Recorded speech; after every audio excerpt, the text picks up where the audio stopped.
हनुमान जी का जन्म हुआ। अब आप कहेंगे कि हनुमान जी का जन्म कितने बजे हुआ था? तो 12 बजे। राम जी का, हनुमान जी कौन है? आपको पता हनुमान जी कौन है?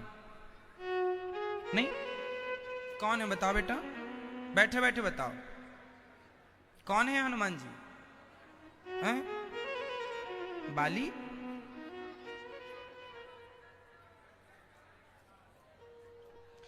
हनुमान जी राम जी के भाई हैं।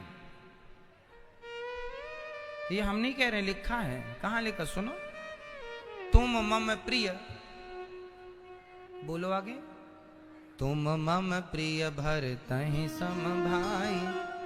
अभी हुआ हनुमान चालीसा में। तुम हमें कितने प्रिय हो हनुमान? जितना प्रिय हमारा भरत। राम जी ने ये क्यों नहीं कहा कि तुम हमें लक्ष्मण की तरह प्रिय हो?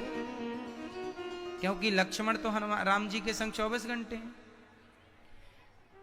हनुमान जी ने, राम जी ने कहा हनुमान जी से, तुम हमें उतने ही प्रिय हो जितने भरत प्रिय है, जितने प्रिय लक्ष्मण है। ऐसा नहीं कहा, कारण है इसका। कहा जाता है हनुमान जी के जन्म से जुड़ी कुछ घटनाएं मैं आपको स्मरण करा दूं, आप सुनिएगा। जब दशरथ जी पुत्र कामना से यज्ञ करा रहे थे, पुत्रेष्टि यज्ञ, उस यज्ञ में खीर लेकर भगवान प्रकट हुए थे। तो खीर बांटी थी 3 रानियों को, कौशल्या, सुमित्रा और कैकेयी। तीनों को खीर दी।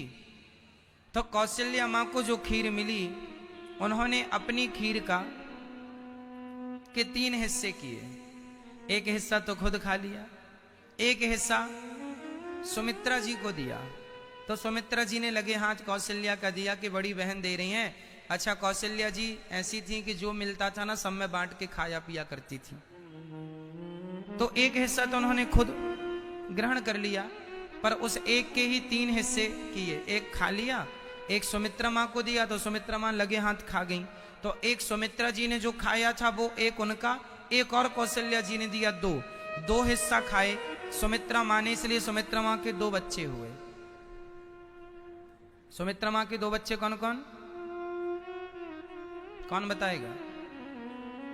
सुमित्रा मैया के 2 बच्चे कौन? आपको पता है मैया कौन? नहीं, कौन? श्री लक्ष्मण जी और श्री शत्रुघ्न जी। ये मां सुमित्रा के 2 बच्चे हैं। अब एक हिस्सा तो मां कौशल्या ने सुमित्रा मां को दिया, उन्होंने तुरंत खा लिए, तो उनके 2 हिस्से भाग हो गए, खुद की खीर और ये 2 बच्चे हुए। कौशल्या जी ने एक हिस्सा कैकेयी को दिया, माता कैकेयी को। तो कैकेयी मां थोड़ा आलसी थी, उस समय वो आराम कर रही थी। कौशल्या मां ने दिया, उनको लगा अभी मैं लेटी हूं, जब हाथ मुंह धुलूंगी तो खा लूंगी, तो उन्होंने वहां रख दिया। एक कटोरे में भर के वो खीर रखी थी। अभी थोड़ी देर बाद कैकेयी मां भी खाने वाली थी, लेकिन तब तक वहां पर अकस्मात जहां जिस कमरे में वो सो रही थी, उस कमरे की खिड़की खुली थी। एक बड़ा सा पक्षी आया, खीर देखी, पूरा कटोरा उठाया, चला। उसी समय जंगल में माता अंजनी तपस्या कर रही थी। हे मां, हे प्रभु, ऐसे हाथ पसारे खड़ी थी। तभी वो संयोग देखिए कि पक्षी के हाथ से कटोरा गिरा और मां अंजनी के अंजलि में आकर के गिरा हाथ में। तो मां को लगा भगवान ने प्रसाद दिया, तो अंजलि का प्रसाद माने अंजनी मां ने खा लिया। तो उस प्रसाद को ग्रहण करने से मां अंजनी गर्भवती हो गई और अंजनी के पुत्र हुआ। आज के दिन राम नवमी को तो राम जी आ गए इसी महीने में।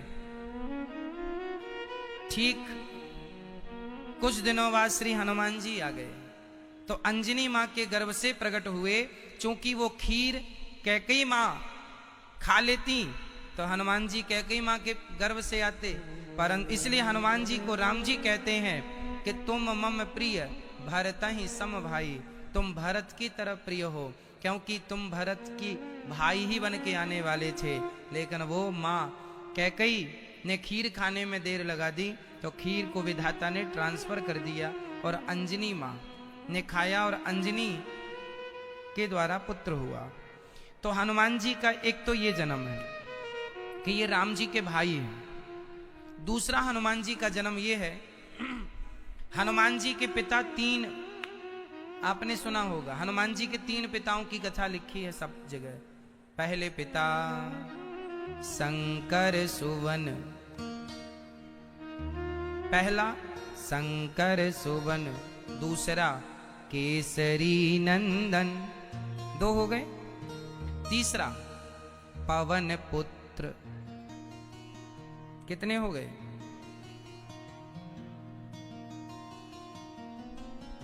पवन पुत्र भी कहते हैं, शंकर सुवन भी कहते हैं, और केसरी नंदन। तो एक हनुमान जी के पिता कितने? तीन।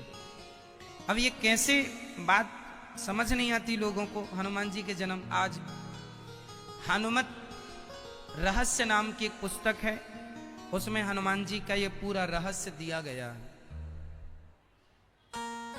हनुमान नाटक करके भी एक पुस्तक है, उसमें भी हनुमान जी का पूरा चरित्र दिया है, रहस्य और नाटक।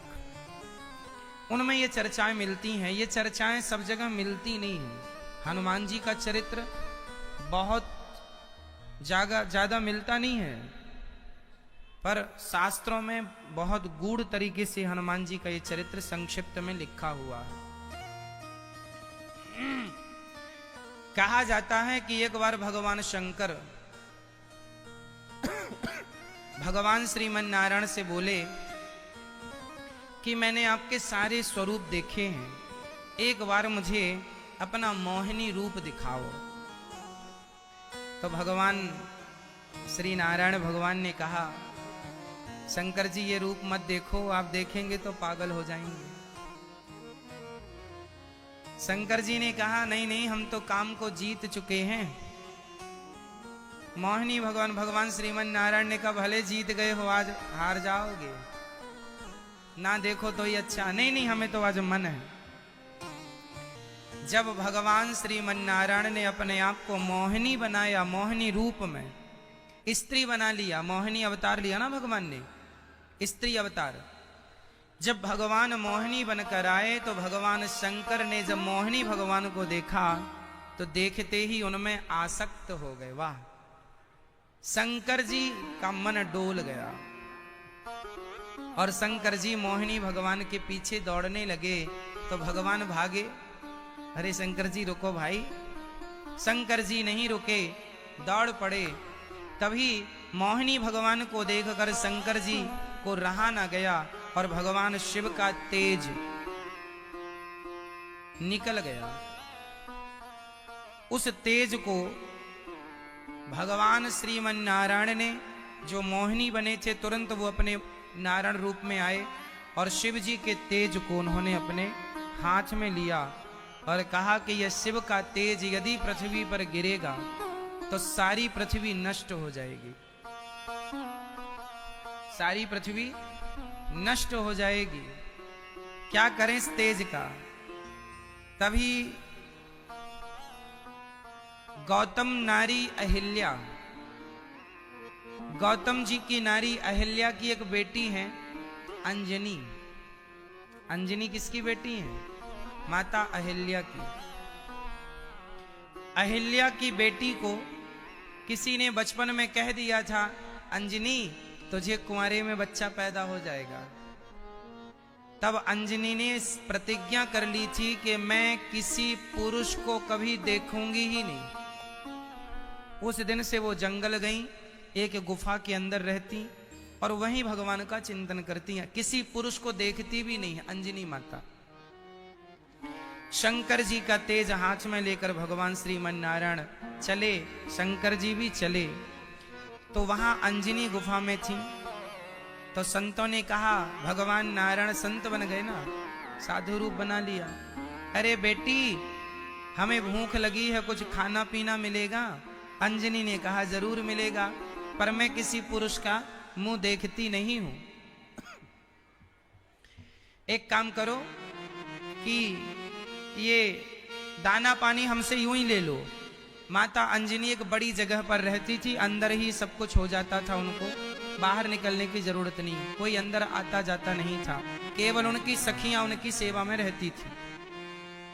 तो अंजनी ने अन्न पानी बाहर से दे दिया। तो भगवान बोले सुनो, हम खा तो लेंगे, पर तुमने गुरु मंत्र लिया है? जो गुरु मंत्र नहीं लिया होता हम उसके हाथ का खाना पीना नहीं खाते। तो अंजनी ने कहा तो फिर आप ही गुरु बन जाओ, तो चलो अपना कान दिखाओ। तो वहीं से उनने अंजनी माँ ने अपना कान यूं किया, तो वो तो भगवान नारायण थे। भगवान नारायण ने अंजनी के कान से उस वीर्य को, उस तेज को, शंकर जी के तेज को अंजनी के कान में पवन के द्वारा, वायु के द्वारा, वायु से कहा वायु इसे हाथ से उठाओ और अंदर इसके ले जाके गर्भाशय में स्थापित कर दो। तो अंजनी के कान से वह तेज गर्भ में गया और वो गर्भवती हो गई। शंकर जी का तेज था, इसलिए शंकर सुवन। पवन देव के द्वारा कान से गर्भ में गया, इसलिए पवन पुत्र। और अंजनी का अंत में केसरी नाम के व्यक्ति से विवाह हुआ, इसलिए केसरी नंदन। इसलिए हनुमान जी के 3 ये पिताओं की चर्चा है। इसलिए शंकर सुवन, केसरी नंदन और पवन पुत्र। तो हनुमान जी के जन्म की ये कथा।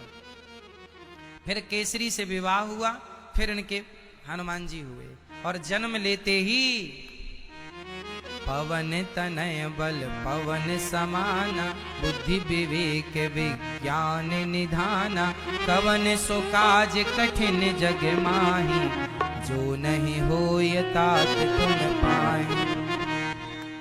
हनुमान जी पैदा होती सबसे पहला काम क्या किया उनने? माँ बड़ी भूख लगी है।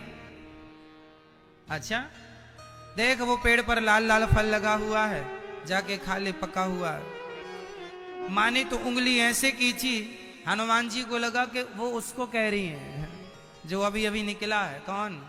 सूर्योदय हुआ था, लाल लाल सूर्य भगवान, वो वाला फल। हनुमान जी ने जो छलांग लगाई, देखिए जाके सूर्य भगवान को खा गए फल समझ के। अब सूर्य भगवान बोले हे भगवान अब कहां जाएं, हाहाकार मच गया। इंद्र आए, देवता आए, ब्रह्मा आए, सब आए। हनुमान जी तो बस बचाओ बचाओ सूर्य भगवान चिल्ला रहे हैं। तब हनुमान जी से कहा गया आप छोड़ दीजिए। इंद्र ने कहा मेरा वज्र तुम पर कभी कोई प्रभाव नहीं डालेगा, मैं तुम्हें वरदान देता हूं। ब्रह्मा जी ने कहा मेरा ब्रह्मास्त्र कभी आपको परेशान नहीं करेगा, कभी आपको वो लगेगा ही नहीं। भगवान श्रीमन नारायण ने कहा मेरा सुदर्शनास्त्र तुम्हें कोई, अग्नि ने कहा हमारा आग्नेय, शंकर जी ने कहा हमारा कोई अस्त्र शस्त्र तुम पर काम, तुम सबसे बलशाली हो।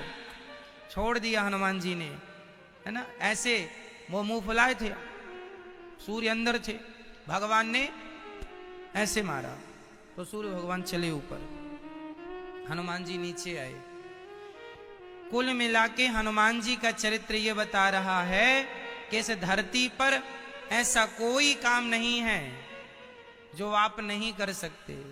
पवन तनय बल पवन समाना, बुद्धि विवेक विज्ञान निधाना, कवन सो काज, nothing is impossible everything is possible.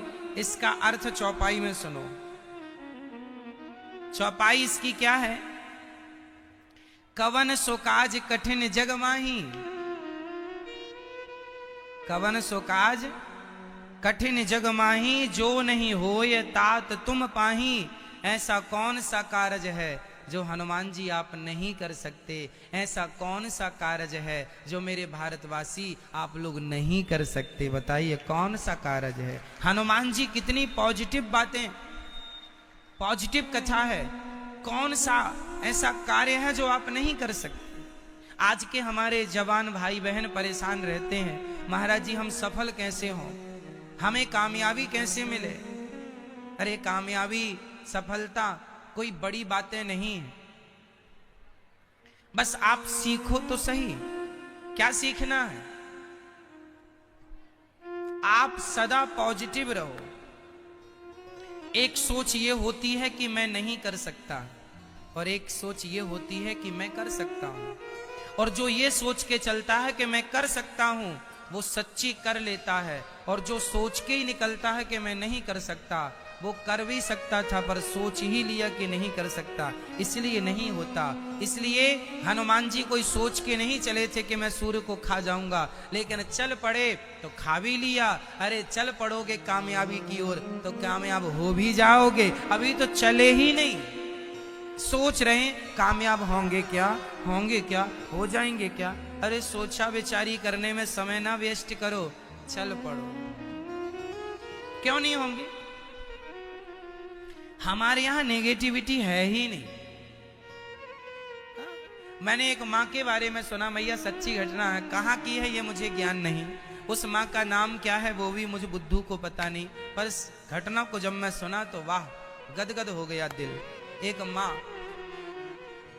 एक माँ अपने बेटे को लेकर जा रही थी, जरा सा बेटा था, अभी अभी चलना सीखा था, उंगली पकड़ के। तो माँ सड़क से जा रही थी, सच्ची घटना है, सड़क से जा रही थी तो माँ इस तरफ थी और बेटा सड़क की तरफ था, उंगली बराबर पकड़ी थी।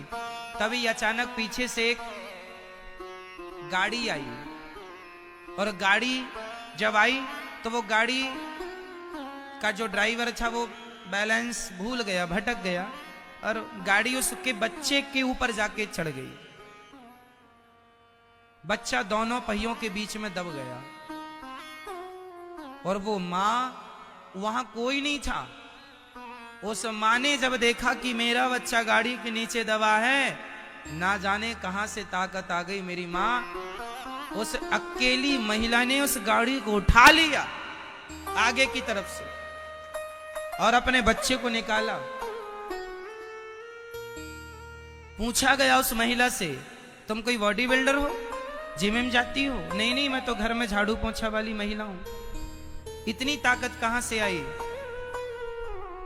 इतनी ताकत इसलिए आ गई, उसने कभी सोचा है वो इतना कोई भी नहीं उठा सकता, लेकिन जब बच्चे पर आन पड़ी तो ना जाने पूरी ताकत लगा दी।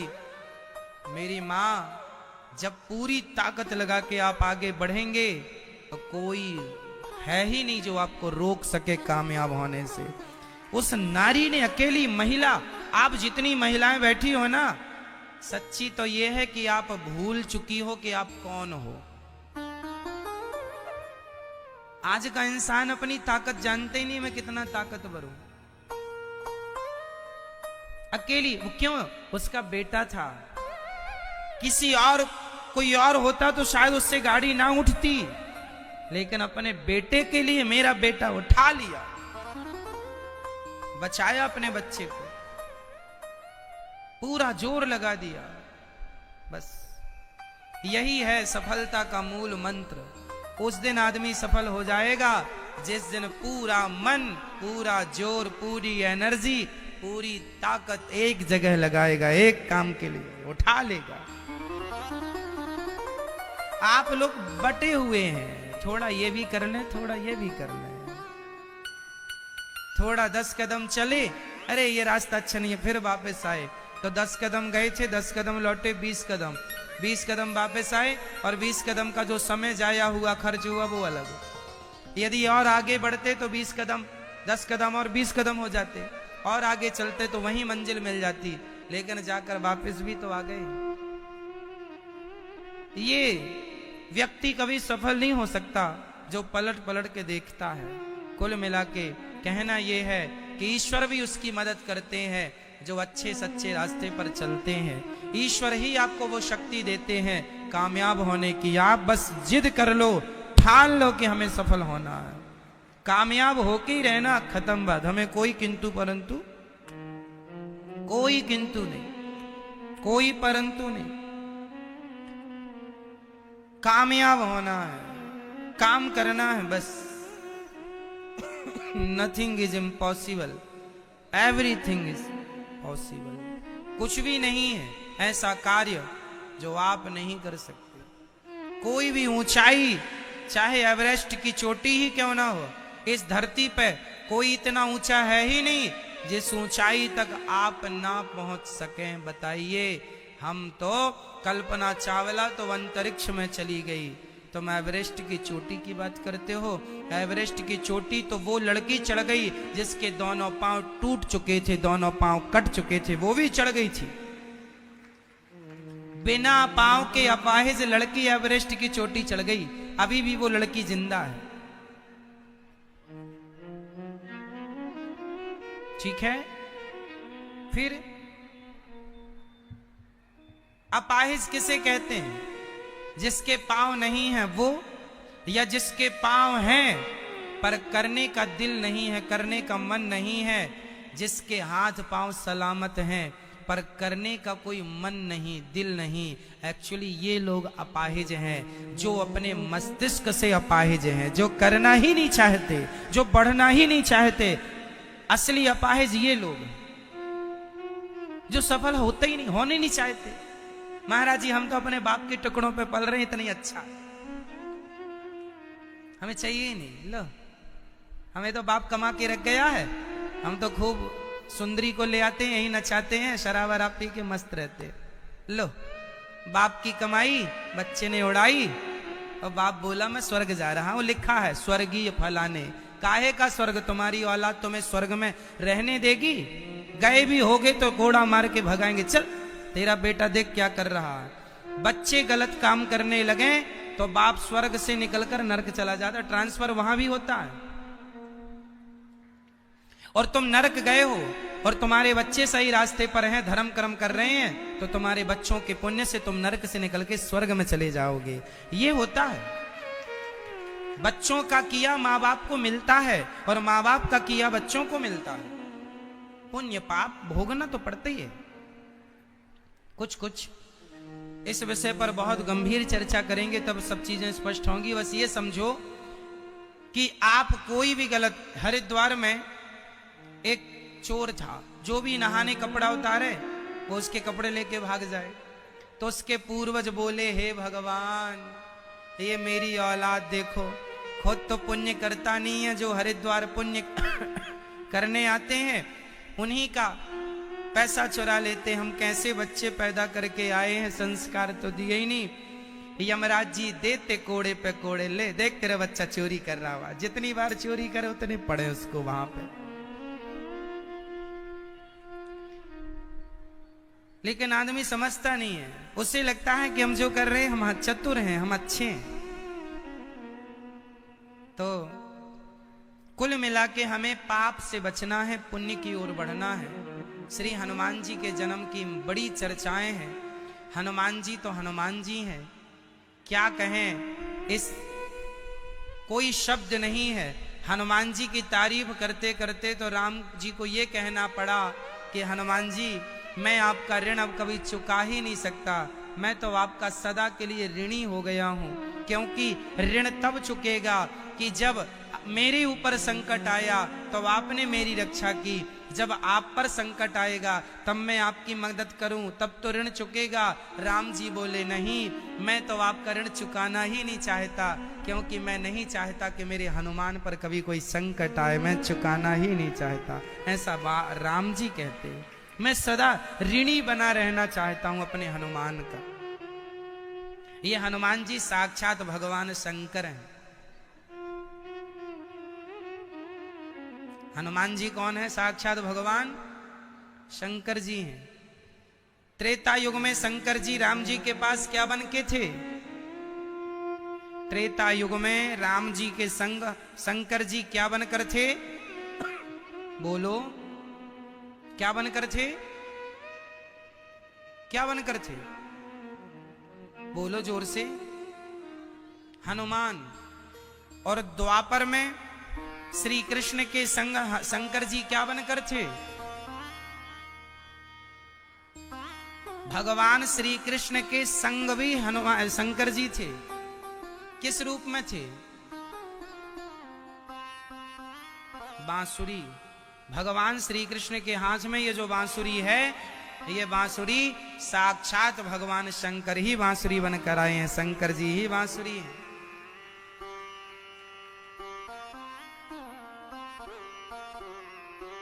वंशस्तु भगवान रुद्र, शंकर जी ही बांसुरी। तो शंकर जी भगवान को एक पल के लिए छोड़ते नहीं, सदा साथ रहते हैं। इसलिए हनुमान जी राम द्वारे तुम रखवारे, होत न आज्ञा बिना, बिना हनुमान जी की आज्ञा से, बिना शंकर जी की आज्ञा से भगवान श्रीमन नारायण का दर्शन नहीं हो सकता। हनुमान जी की, शंकर जी की आज्ञा लेनी ही पड़ेगी। हे भोलेनाथ, हमें आज्ञा दो कि हमें भगवान श्रीमन नारायण का दर्शन हो जाए, हमें गोविंद का दर्शन हो जाए। बिना शंकर जी की आज्ञा के तो राम द्वारे तुम रखवारे, तुम्हारे बिना, हनुमान जी के बिना तो राम जी का कोई दर्शन नहीं कर सकता। इसलिए हनुमान जी से मिलजुल के रहो। हनुमान जी की जो पूजा करता है ना, शनि की दशा उन पर काम नहीं करती, क्योंकि शनि को हनुमान जी ने बहुत सुख दिया है। लंका में शनि तो बहुत परेशान थे रावण के यहाँ, तब हनुमान जी ने शनि को छुड़ाया था। तब शनि ने कहा था कि हनुमान जी आपने हमारा संकट दूर किया है, जो आपकी भक्ति करेगा, जो आपका स्मरण करेगा, जो आपका नाम लेगा, मैं कभी अपनी छाया उन पर नहीं डालूंगा, सदा उन पर कृपा की दृष्टि होगी। उनकी 7.5 इत्यादि होगी भी तो उसका कोई बुरा प्रभाव नहीं होगा, जो आपकी सेवा। इसलिए हर सनातनी को हनुमान चालीसा तो रोज पढ़ना चाहिए अपने बच्चों को। जो बुद्धि बढ़ाने वाले हैं श्री हनुमान जी, तो बुद्धि बढ़े, ज्ञान बढ़े, अष्ट सिद्धि नवनिधि के दाता, सब कुछ देने वाले हैं। ज्ञानी नामाग्रगण्यम, ज्ञानियों के अग्र हैं। तो हनुमान जी रोज हनुमान चालीसा तो पढ़ना चाहिए। अच्छा, कई लोग कहते हैं स्त्रियां हनुमान चालीसा पढ़ें कि नहीं? आप बताओ, स्त्रियों को पढ़ना चाहिए कि नहीं? बोलो मेरी माँ। कुछ लोग कहते हैं कि नहीं पढ़ना चाहिए, तो उन लोगों से आप एक सवाल कर दिया करो। हनुमान चालीसा में खुद लिखा है, हनुमान चालीसा में लिखा है ना कि जो यह पढ़े हनुमान चालीसा, क्या लिखा है? जो यह पढ़े, जो मतलब सब, जो मतलब ये नहीं पुरुष यह पढ़े नारी ना पढ़े, ऐसा कुछ नहीं। जो यह पढ़े हनुमान चालीसा हो या सिद्धि, जो हनुमान चालीसा पढ़ेगा, चाहे पुरुष हो या स्त्री, कोई लेना देना नहीं कि आप स्त्रियां हैं कि पुरुष हैं। जो पढ़ेगा हनुमान जी उन पर कृपा करेंगे, सबको राम से मिलाएंगे। तो स्त्रियां भी हनुमान चालीसा पढ़ सकती हैं, सुंदरकांड पढ़ सकती हैं।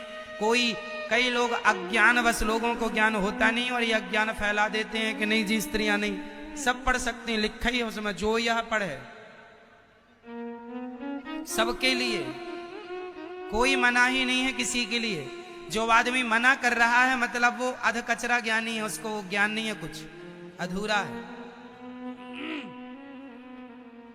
हाँ, हनुमान जी का दर्शन भी महिलाएं कर सकती हैं, हनुमान जी की आरती भी उतार सकती हैं, हनुमान जी को प्रणाम भी कर सकती हैं। सबके लिए भगवान के द्वार खुले हैं, किसी के लिए बंद नहीं है। ठीक है मेरी माँ। हनुमान जी के गुरु कौन है? कौन बताएगा? बताइए, हनुमान जी के गुरु कौन? सूर्य भगवान। हनुमान जी के गुरु हैं सूर्य भगवान। हनुमान जी एक बार हनुमान जी पढ़ने के लिए गए। कहां पर? सूर्य भगवान। सूर्य भगवान ने कहा हमने आपको कहीं देखा है। सूर्य भगवान ने कहा हमने तुम्हें कहीं देखा है।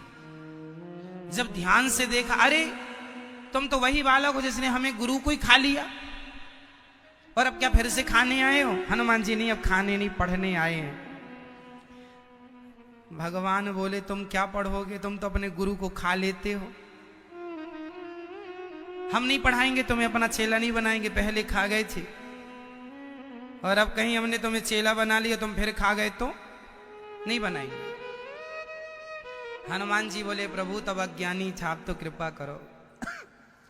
सूर्य भगवान ने टाला, नहीं जी सुनो, हम तो सदा चलते हैं और चलते चलते कैसे पढ़ाएंगे। हनुमान जी बोले तो हम भी चलेंगे आपके संग। तो सूर्य भगवान बोले हम भी चलेंगे, तुम भी चलोगे, तो तुम आगे चलोगे कि पीछे। हनुमान जी बोले आगे आगे चलेंगे। सूर्य भगवान बोले लो अभी चेला पढ़ा नहीं और गुरु के आगे आगे चलने लगा, कैसा चेला है। हनुमान जी बोले नहीं हम उल्टा चलेंगे।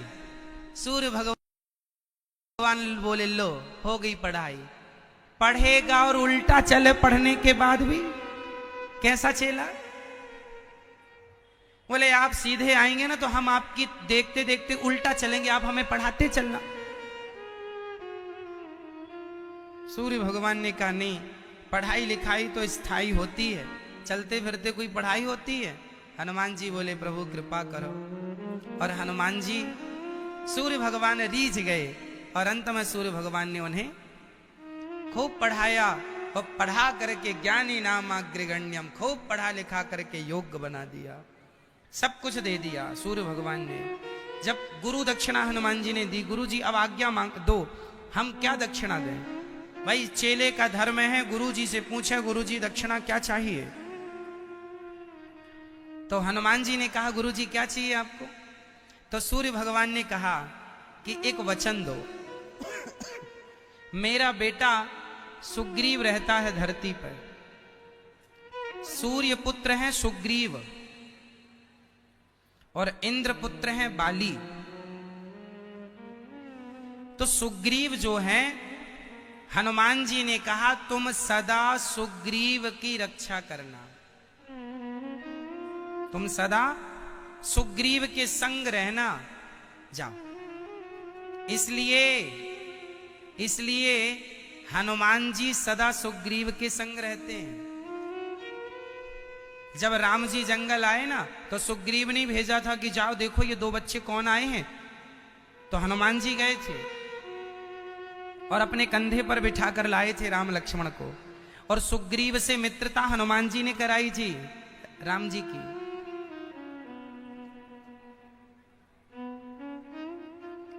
और मित्रता करा के अब हनुमान जी समझ गए कि जिनके ऊपर राम जी की कृपा हो गई, अब तो डरने की कोई बात नहीं।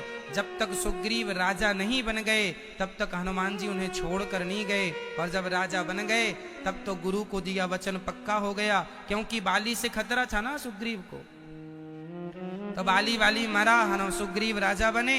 अब फिर अयोध्या रहते हैं राम जी, हनुमान जी राम। अब क्योंकि समझ गए गुरु जी की जो आज्ञा थी पूरी हुई, अब तो राजा बन गया, अब जरूरत नहीं है, अब तो अपने राम जी की सेवा में हनुमान जी रहते हैं। और जब राम जी लीला पूरी करके जाने लगे, हनुमान जी से कहा कि आप भी चलो। हनुमान जी बोले हम नहीं जाएंगे। क्यों? बोले हम तो यही मृत्यु लोक में रहेंगे। क्यों? बोले आप जहां जा रहे हैं वहां आपकी कथा है। बोले वहां तो हम ही हैं, कथा की क्या जरूरत। हनुमान जी बोले जहां आप हैं जरूरी नहीं कि वहां आपकी कथा हो, पर जहां आपकी कथा है वहां आप जरूर होंगे। इसलिए हम तो आपकी कथा जहां है वहां रहना पसंद करेंगे। इसलिए हनुमान जी सदा वहां हैं जहां कथा। यहां भी हनुमान जी हैं, जहां जहां कथा वहां वहां हनुमान जी की। धुंधकारी जैसा महान प्रेतात्मा भागवत सुन के तर गया। भागवत जी सबको तारने वाली हैं, कोई बचेगा नहीं। कितना भी बड़ा पापी हो, सब पापी तर जाएंगे। अच्छा, आप लोगों ने एक चीज नोटिस की हो, पहले की अपेक्षा आज प्रेतात्मा कम है। आजकल प्रेत बाधाएं हैं। कई लोग कहते हैं महाराज जी भूत प्रेत होते हैं क्या? तुम्हें देखना हो तो आप आना, हम दिखाएंगे आपको। कहो तो छोड़ भी दें आपकी तरफ? नहीं, भूत प्रेत होते हैं। यहां पास में मेहंदीपुर बालाजी श्री हनुमान जी का पावन धाम है। आपको कभी देखना हो तो वहां जाके देखना, सैकड़ों लोग रोज आते हैं और वहां पर प्रेत बाधा वाले लोग ही अधिक आते हैं। और सब अजीबोगरीब प्रेत तो प्रेत सब होते हैं। हाँ, आज थोड़ा कम हो गए। क्यों कम हो गए? क्योंकि आजकल भगवान की भागवत की कथा हर गली मोहल्ले चौराहे अनेक जगह पर भागवत हो रही है। तो भागवत के शब्द जब उनके कानों में गए तो अधिकाधिक तो मोक्ष को प्राप्त हो गए, मुक्ति हो गई। जिन तक भागवत पहुंची नहीं वो अभी प्रेत बने भटक रहे। पहले भागवत जी कम होती थी और पहले माइक वाइक का सिस्टम था नहीं। पहले तो जहां भागवत होती थी बस चार दीवारी के अंदर ही लोग सुन लेते थे, 10-5 लोग हो गई भागवत। अब तो माइक वाइक लगे हैं, लो हम कथा वृंदावन सुना रहे हैं, आपके टीवी के द्वारा घर में जा रही है कथा। इसलिए कहते हैं आपके तरफ यदि आपके घर के आसपास कोई शमशान है तो शमशान की तरफ भी एक माइक वाइक लगा दिया करो। शमशान की तरफ भी भागवत जी की आवाज जाएगी तो शमशान में रहने वाले भूत प्रेत भी भागवत सुन के सब भगवत धाम को चले जाएंगे। भगवान की कथा है ही ऐसी कि जो सुन ले प्रेत भूत। अब आप कहें महाराज जी भूत प्रेत होता कौन है? कौन बनता है भूत प्रेत? बताओ कौन बनता है भूत प्रेत? हाँ, ये बच्चा ठीक कह रहा। जो लोग अपनी माता को सताते हैं, मां नहीं मात पिता नहीं देवा, साधुन सन करवा वही सेवा, जिनके यह आचरण भवानी, ते जानहु निश्चर सब प्राणी। जो लोग अपनी माता को पिता को, धुंधकारी प्रेत बन गया। क्यों? अपनी माता को मारा, पिता को मारा। जो बेटा अपनी माता को अपने पिता को मारता है, सताता है, ऐसा बेटा सीधा भूत बनता है, प्रेत।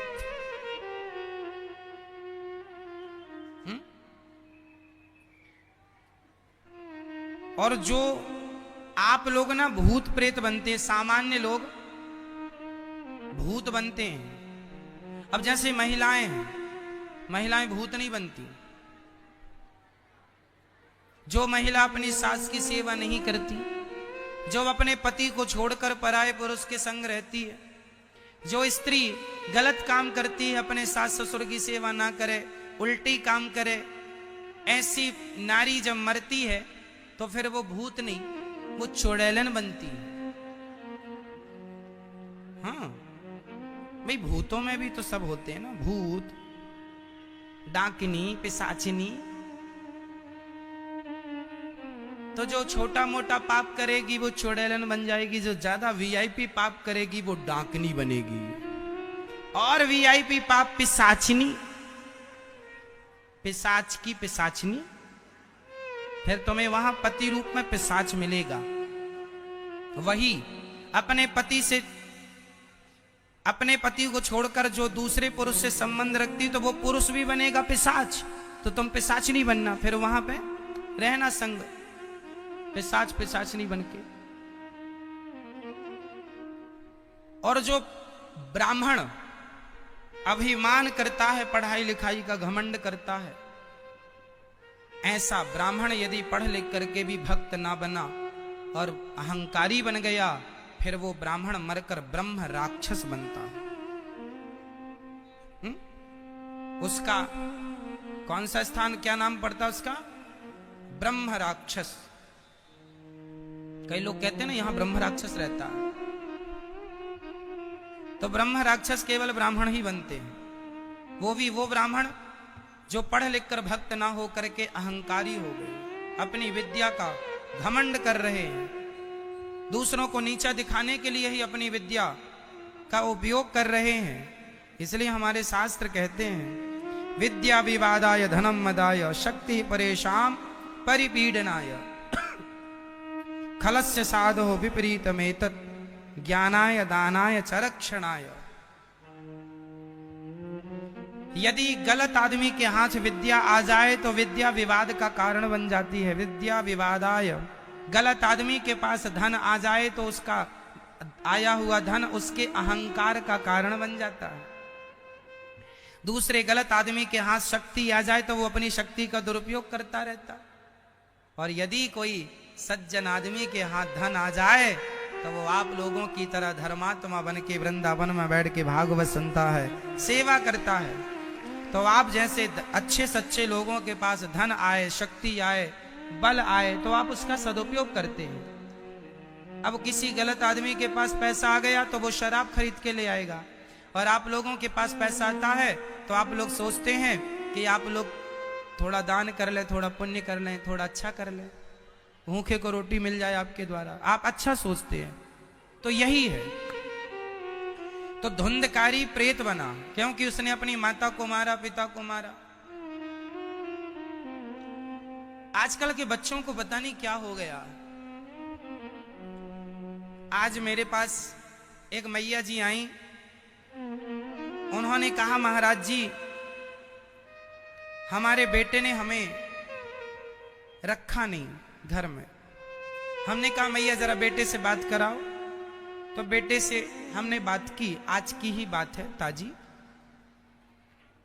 तो हमने बेटे से बात की तो हमने बोला भाई साहब आपकी ये माँ वृद्धाश्रम आई है रहने के लिए, आप बेटे हो, कमा रहे हो, खा रहे हो, सेवा क्यों नहीं करते हो?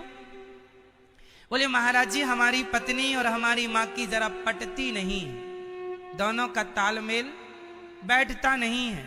तो हमने कहा कि तालमेल पत्नी से नहीं बैठता तो तुम पत्नी को भेजो वृद्धाश्रम, माँ को रखो, अपनी सेवा करो अपनी बूढ़ी माँ की। पत्नी को नहीं निकाला, माँ को निकाल दिया। माँ रो रही है, गिड़गिड़ा रही है। मैंने कहा कितने निर्दयी हो भाई। मैंने कहा कि आपके जीते जी आपकी माँ रो रही है, गिड़गिड़ा रही है, और आप निर्दयी हो गए हो। बोला महाराज जी क्या बताएं, आप रख लो हमारी मां को। हमने कहा हम तो रख ही लेंगे भैया, हम तो मना कर ही नहीं रहे हैं, लेकिन बताओ क्या ये धर्म है कि आप जैसी औलादें अपनी मां की संपत्ति पर कब्जा कर लें और पत्नी का बहाना लगा के मां को घर से निकाल लें? तो मां बोली महाराज जी हमारा बेटा गलत नहीं है। हमने कहा मां बेटा गलत ना होता तो बेटा अपनी पत्नी को निकालता, अपनी मां को नहीं निकालता। बेटा गलत है इसलिए उसने पत्नी को चुन के मां को निकाला, और आप कह रही हो कि बेटा सही है। ऐसा बेटा कैसे सही हो सकता है? आजकल माताओं को यह लगता है लोगों को कि मेरा बेटा गलत नहीं है, बहू गलत। नहीं जी, बहू की क्या मजाल। कहावत तो सुनी होगी, अपना ही सिक्का खोटा है तो दूसरों पे क्या कहें। यदि मुझे अपनी मां पसंद है और पत्नी कहने लग जाए कि जी मां को रखो या हमें रखो, तो इसमें कोई किंतु परंतु नहीं है। जिस मां ने मुझे अपने पेट में रखा है उस मां की मैं सदा सेवा करूंगा, ये मेरा धर्म है। बताइए पत्नी और मां दोनों में से एक को चुनना पड़े तो किसे चुनना जायज है, किसे चुनना धर्म है? बोलो। मां को, यही धर्म है। लेकिन कभी पत्नियों को ऐसी शर्त नहीं रखना चाहिए अपने पतियों के आगे कि मां को चुन लो या हमें। ऐसी नारियां, यही घर फोड़ाऊ नारियां, जो नारी अपने पति को ऐसे धर्म संकट में डालती है, करोड़ों जन्म तक नाली का कीड़ा बन के वो महिला अपने पाप का दंड भोगती है। नारी का सबसे बड़ा पाप यही है कि वो अपने पति को इस धर्म संकट में डाल देती है कि मां को रखो या पत्नी को रखो। यदि आपने अपने पति को इस धर्म संकट में डाल दिया तो आप पाप के अधिकारी हो गई। आपका करोड़ों जन्म नाली का कीड़ा बनने के लिए फिक्स। नारी नरक जाएगी यदि वो अपने पति को यह धर्म संकट देती है। तो अरे कल तुम भी तो सास बनोगी, कल तुम्हारी बहू कहे कि हम इसकी सेवा नहीं करेंगे, फिर ये तो न्याय नहीं हुआ। हमने उस बेटे को कहा कि तुमने अपनी पत्नी को क्यों नहीं निकाला? नहीं महाराज, पत्नी को कैसे निकालते, स्त्री लंपट है एक नंबर का, जोरू का गुलाम है, पांव धो धो के पीता है। मां को निकाल दिया, बताओ, लुगाई को रखा है।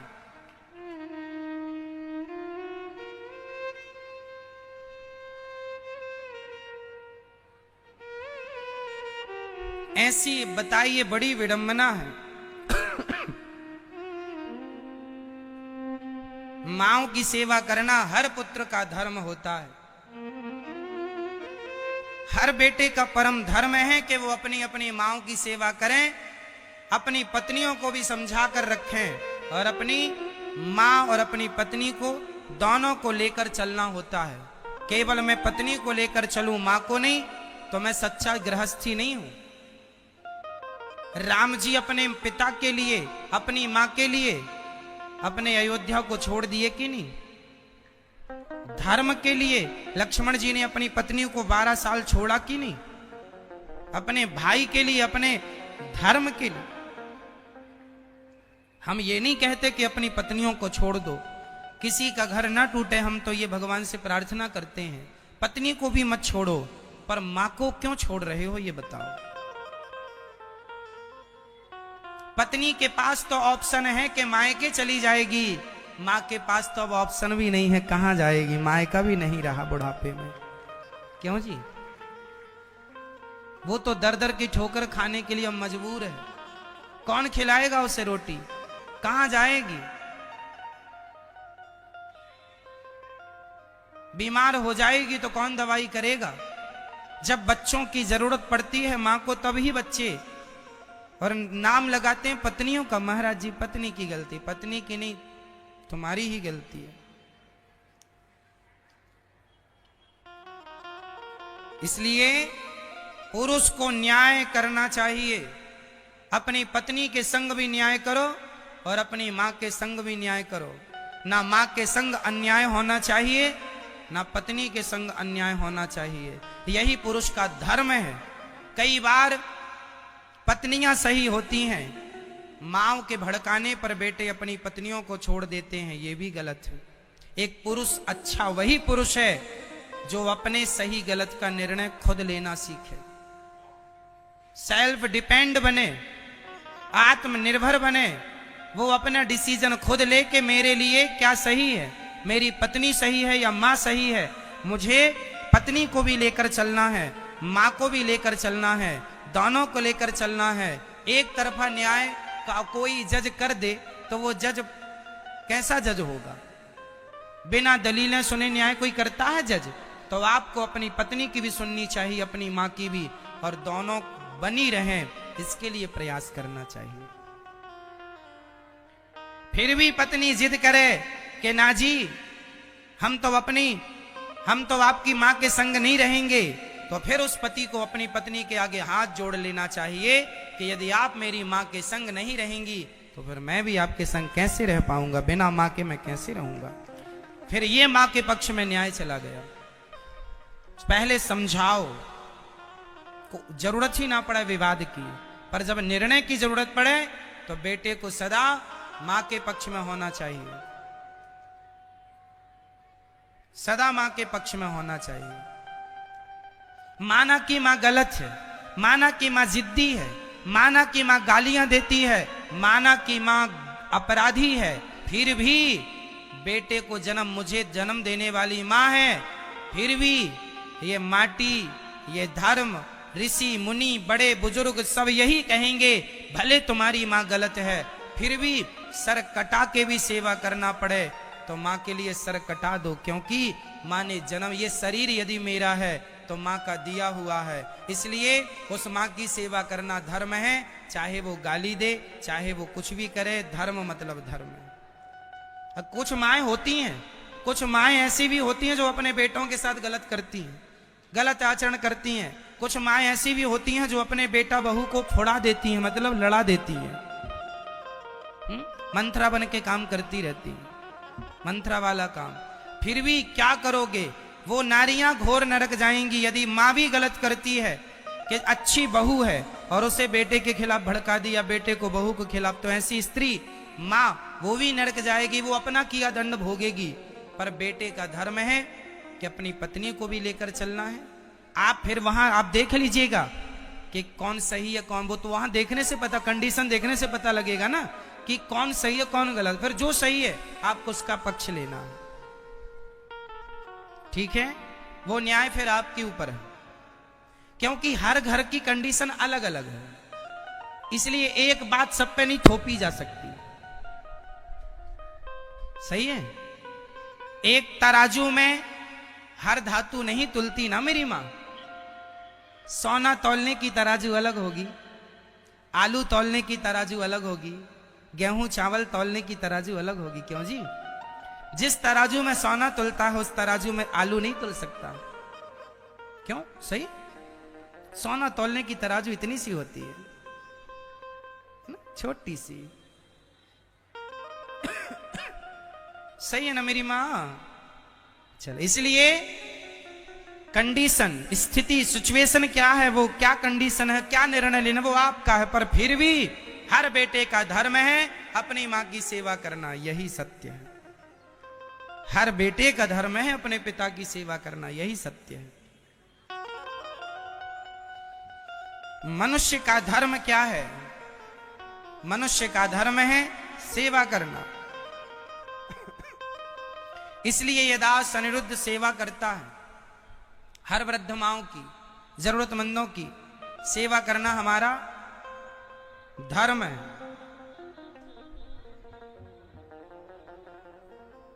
आप भी अपने से बड़ों की सेवा करें।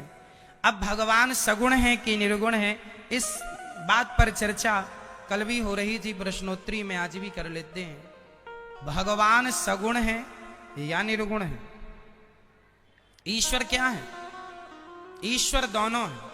भगवान सगुण भी हैं, वही राम है, वही कृष्ण है सगुण, और वही ब्रह्म है। ब्रह्म मतलब निर्गुण निराकार, वही ब्रह्म है, वही ईश्वर, वही अनादि, वही अनंत, वही अजन्मा। तो भगवान सगुण भी निर्गुण भी। कुछ लोग सगुण की पूजा करते हैं, कुछ लोग निर्गुण की करते हैं। कुछ समझदार लोग दोनों को जानते हैं कि दोनों में अंतर क्या है। भगवान के अवतार कितने हैं? हमारे धर्म ग्रंथों में भगवान के अवतार कितने हैं? अनंत अवतार हैं, पर 24 का वर्णन है। नारायण, नारद हरि, कपिल देव श्री राम, हंस हयग्रीव मोहिनी, दत्तात्रेय सुखधाम, नरसिंह वामन व्यास जी, ऋषभ देव कुमार, यज्ञ पुरुष धनवंतरी, बुद्धि कल्कि अवतार, पृथु राजा बारह पुनि, कृष्ण चंद्र भगवान, परशुराम मत्स्य कमठ, पद्म पुराण प्रमाण। 24 अवतार। भगवान का पहला अवतार सनकादि, दूसरा वाराह, फिर नारद जी, फिर नर नारायण, कपिल देव जी, दत्तात्रेय जी, यज्ञ भगवान, ऐसे 24 अवतार। नारद जी महाराज एक बार भ्रमण करने निकले तो उन्होंने देखा कि व्यास जी बड़े उदास हैं। पूछा, आप उदास क्यों हैं? मैंने 17 पुराण लिख दिए पर शांति नहीं मिली। व्यास जी कह रहे, वेद व्यास जी 17 पुराण। हमारे पुराण कितने हैं? कितने? हमारे पुराण टोटल कितने हैं, कौन बताएगा? बेटा कितने पुराण हैं? 17। कितने पुराण हैं बताइए? 18 पुराण है बेटा। हमारे पुराण कितने होते हैं और वेद कितने होते हैं? कौन कौन से? आप बोल के बताओ। नहीं? हाँ बोलो।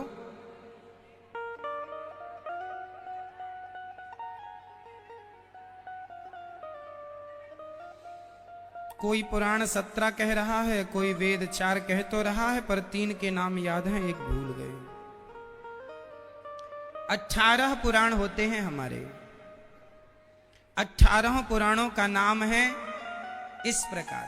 पहला पुराण है ब्रह्म पुराण। पहला पुराण ब्रह्म पुराण। दूसरा पद्म पुराण, ब्रह्म पुराण, पद्म पुराण। तीसरा विष्णु पुराण। चौथा शिव पुराण। पांचवा नारद पुराण। फिर श्रीमद् भागवत महापुराण, मार्कंडेय पुराण, अग्नि पुराण, भविष्य पुराण, लिंग पुराण, ब्रह्म वैवर्त पुराण, वाराह पुराण, कूर्म पुराण, स्कंद पुराण, वामन पुराण, मत्स्य पुराण, गरुण पुराण और ब्रह्मांड पुराण। 18। 4 वेद, सामवेद, ऋग्वेद, यजुर्वेद, अथर्ववेद। सामवेद, ऋग्वेद है ना, ये ऋग्वेद आप भूल रहे थे। 4 वेद होते हैं।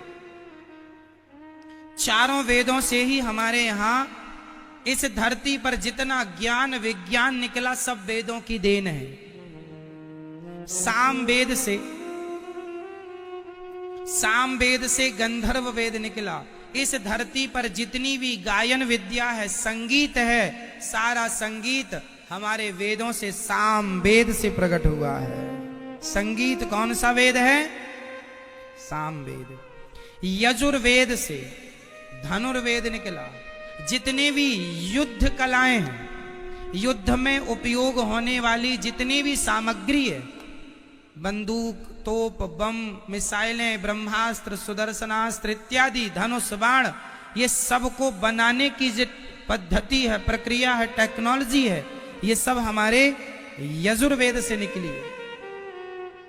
जितने भी आविष्कार आज कर रहे हैं लोग, हमारे यहां ब्रह्मास्त्र है या नहीं? इसका वर्णन मिलते हैं। ब्रह्मास्त्र, आग्नेयास्त्र, फिर ये सब खतरनाक अस्त्र जिन्हें आज की भाषा में मिसाइल कहते हैं, परमाणु कहते हैं, ये ऑलरेडी हमारे यहां इसके बनाने की पूरा प्रोसेस वेदों में ज्यों कहते हो लिखा है, यजुर्वेद में। तो जितना भी आज ये दुनिया कह रही है कि हमने साइंस को यहां पहुंचाया, हमने इतनी तरक्की की, तुमने की, हमने सब लोगों ने करके, हम लोगों ने तो महाभारत लड़के छोड़ दिया। अब कोई सार नहीं, लड़ाई बड़ाई में प्रेम से रहो। यूक्रेन रसिया लड़ रहे हैं बेचारे, लड़के तुम्हें मिलना क्या है? क्या पालोगे? यूक्रेन क्या पालेगा और रसिया क्या पालेगा? क्या मिल जाएगा? पट को परमाणु मारो, छोटे छोटे बच्चे मर रहे हैं, महिलाएं मर रही हैं, पुरुष मर रहे हैं, कुत्ते मर रहे हैं, गाय मर रही है, भैंस मर रहे हैं, निर्दोष। तो इस सब को मार देना, क्या आप यही अपना विकास मान रहे हैं कि हम बड़े विकास कर गए, बड़ी साइंस तरक्की कर गया? तो तुम्हारी साइंस की तरक्की विनाश कर रही है, तो यही तुम्हारा विकास है? हम लोग तो शांति प्रिय लोग हैं, दाल चावल सब्जी रोटी खा के भगवान का चिंतन करने को ही सब कुछ मानते, सब यही धर्म है भाई। भगवान का ध्यान करो, मस्ती से खाओ, भला करो सबका, भले से रहो, बस जियो और जीने दो, ये आनंद है। अब लड़ो लड़ाओ, अमेरिका लड़ाने वाला, यूक्रेन रसिया लड़ने वाले, लो, तो ये विकास है? पागल हो गई दुनिया। और बना लो परमाणु और कर लो आविष्कार, यही आविष्कार तुम्हारे विनाश का एक दिन कारण बनेगा, लिख के रख लो। परमाणु से हमारा कल्याण नहीं है, हमारा कल्याण आंख बंद करने से, सबकी तरफ से मन हटाओ, भगवान में मन लगाओ, इसमें शांति है। परमाणु बम बना लेने वाला व्यक्ति जो साइंटिस्ट था, उसे भी मिस्टर वाड्रा, उसे भी शांति नहीं मिली। थॉमस, मिस्टर थॉमस नाम के वैज्ञानिक ने परमाणु बनाया, आगे कुछ और नाम है उनका, उनने परमाणु बनाया मिस्टर थॉमस ने। उनसे पूछा गया शांति है? रातों की नींद हराम हो गई। मिस्टर थॉमस जब मरे तो लिख कर गए, मैंने अपने जीवन में सबसे गलत काम किया, सारी दुनिया को मैंने विनाश की तरफ भेज दिया।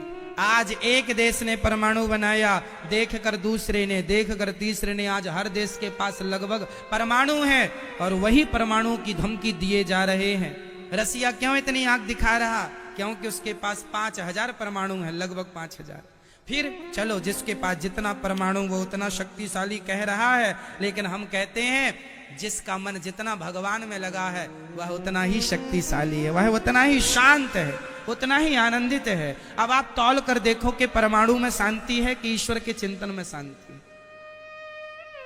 ये विकास नहीं है, विनाश की गिनती चल रही है। कब फूट जाए रखा रखा, कब फूट जाए कौन जान रहा है। फिर तो आज नहीं तो कल इस विकास से होना विनाश ही है। क्यों जी? माना की सुविधाएं हो गई लोगों को, मोबाइल आपके हाथ में है, इंटरनेट आपके हाथ में, दुनिया आपके मोबाइल में है, लेकिन सोचा कभी आपने आज इस इंटरनेट की तरंगों के कारण हमारे देश की वो चिड़िया गायब हो गई जिसे हम गौरैया कहते थे?